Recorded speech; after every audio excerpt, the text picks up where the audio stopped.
কেন আমরা আমাদের দেশ নেত্রী বেগম খালেদা জিয়াকে মনে করি? এই জন্যই মনে করি যে তিনি আমাদের মাঝে দেশ প্রেমিকতা, আমাদের মাঝে জাতীয়তাবাদী এবং আমাদের মাঝে গণতন্ত্র, আমাদের মাঝে জনগণের উন্নয়নের জন্য উনি জীবন দিয়েছেন।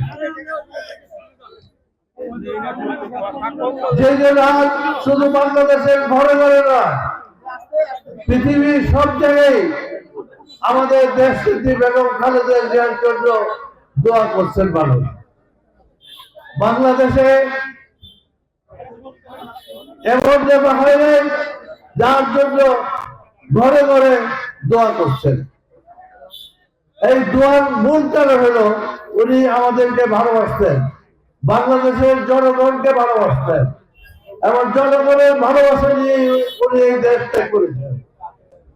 ওনার একটাই কথা ছিল, আমি দেশ ছাড়বো না, বিদেশে যাব না। আজকে উনি সেই কথাই রেখেছেন। উনি বিদেশে যান নাই, দেশেই উনি কর্মকর্ম করেছেন। যে কারণে আমরা সবাই ওনাকে শ্রদ্ধা করে, ওনাকে স্মরণ করে, ওনার বেহেশত কামনা করি। দেশের যে বেগম জিয়া আমাদের জন্য কি রেখে গেছে? আমাদের জন্য রেখে গেছে ওনার অকৃত্রিম ভালোবাসা। উনি রেখে গেছে জনগণের মুখে যেন হাসি ফুটে এবং জনগণের মান উন্নয়ন, জীবনযাত্রা এবং সর্বক্ষেত্রে যেন আমরা বাংলাদেশ হিসেবে পৃথিবীর মুখে গর্ববোধ করতে পারি। কাজে আজকে এই দোয়া মাহফিলের মাধ্যমে আমরা সকলের কাছে পৌঁছে দিতে চাই যে বেগম জিয়া শুধু আমাদের নেত্রী নয়, বেগম জিয়া বিশ্বের নেত্রী এবং তারই স্থলাভিষিক্ত হয়েছে আমাদের বর্তমান ভারপ্রাপ্ত চেয়ারম্যান তারেক রহমান। ওনার অকৃত্রিম চেষ্টায় বিদেশ থেকেও বিএনপিকে সুসংহত করেছে, বিএনপিকে একটি শক্তিশালী রাজনৈতিক দল হিসেবে প্রতিষ্ঠা করেছেন। আজকে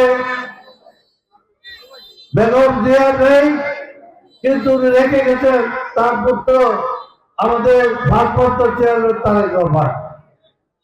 আশা করি আগামী দিনে যদি বিএনপি ক্ষমতা আসে এবং তার নেতৃত্বে তারেক রহমান আমাদের সকলের সমস্যা সমাধান করবেন এবং সেই সমস্যা সমাধান করবে উনি বিশেষ করে ৮ দফা দিয়েছেন। ২১ দফার মাধ্যমে ৮ দফার মধ্যে আছে কৃষি উন্নয়ন, আছে স্বাস্থ্য সেবা, আছে বেকার সমস্যা দূর করা, আছে রাস্তাঘাট উন্নয়ন, আছে বেশি করে কর্মসংস্থান সৃষ্টি করা এবং কৃষকের মুখে হাসি ফোটানো। আজকে আপনারা জানেন যে বিগত সরকারের আমলে ১৬ বছর আমাদের কৃষকরা শস্য উৎপাদন করেছে, আমাদের খাইয়েছে, কিন্তু তারা কিছু পান নাই। তারা যখন শস্য বিক্রি করতে যায় তখন মূল্য পায় না, যখন সার কিনে তখন বেশি দামে সার কিনে এবং দুর্নীতিতে দেশটা ভরে গেছিল।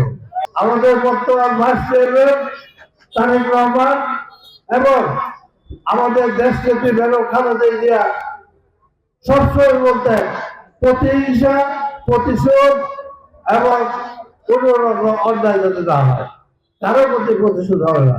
বিএনপি আসলে সকলকে বাংলাদেশি নাগরিক হিসেবে দেখবে।